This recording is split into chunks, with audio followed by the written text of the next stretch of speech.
Prosecution ಮಾಡಬೇಕು ಅನ್ನುವಂಥದ್ದನ್ನ ಹೇಳಿದ್ರು.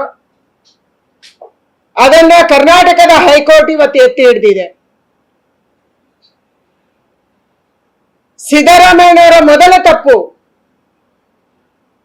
ದಲಿತರ ಪರಿಶಿಷ್ಟ ಜಾತಿಯವರ ಜಮೀನನ್ನ ತಗೊಂಡಿರುವಂಥದ್ದು. ಎರಡನೇ ತಪ್ಪು ಅವರ ಮನೆಯವರು ಸೇರಿ ಮಾಡಿರುವಂಥದ್ದು.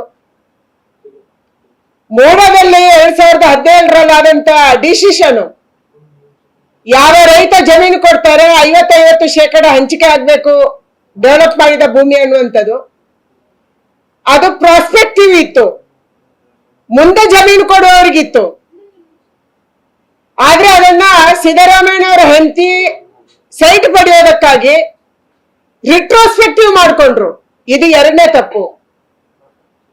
ಮೂರನೇದು, ಸಿದ್ದರಾಮಯ್ಯನವರು 1991 ನಂತರ ಎಲ್ಲಾ ಸಂದರ್ಭದಲ್ಲಿ ಕೂಡ ಸಂವಿಧಾನಾತ್ಮಕ ಜಾಗದಲ್ಲಿದ್ರು, ಕುರ್ಚಿಯಲ್ಲಿದ್ರು, ಕಾನ್ಸ್ಟಿಟ್ಯೂಷನಲ್ ಪೋಸ್ಟ್ ಅಲ್ಲಿದ್ರು.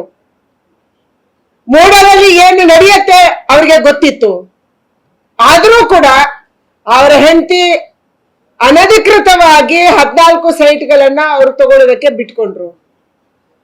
ಅವರು ಜಮೀನು ಕೊಟ್ಟಿರೋದು ಹಳ್ಳಿಯಲ್ಲಿ, ಆದ್ರೆ ಸೈಟ್ ತಗೊಂಡಿರೋದು ಮೈಸೂರಿನ ಅತ್ಯಂತ ಪ್ರಭಾವಿ ಏರಿಯಾದಲ್ಲಿ ಮತ್ತು ಹೆಚ್ಚು ಬೆಲೆ ಬಾಳುವಂತ ಜಾಗದಲ್ಲಿ. ಇದು ಸಿದ್ದರಾಮಯ್ಯನವರು ಮಾಡಿದ ತಪ್ಪು. ನಾಲ್ಕನೇದವರು, ಯಾವ ಕೇಸು ಗವರ್ನರ್ ಮುಂದೆ ಬಂತು, ಗವರ್ನರು ಪ್ರಾಸಿಕ್ಯೂಷನ್ಗೆ ಪರ್ಮಿಷನ್ ಕೊಟ್ಟಾಗ ಯಾವ್ಯಾವ ಮಾತನ್ನು ಹೇಳಿದ್ರಿ ನೀವು? ಗವರ್ನರ್ ಬಗ್ಗೆ ಅಷ್ಟು ಹೀನಾಯವಾಗಿ ನೀವು ಮಾತಾಡಿದ್ರಿ.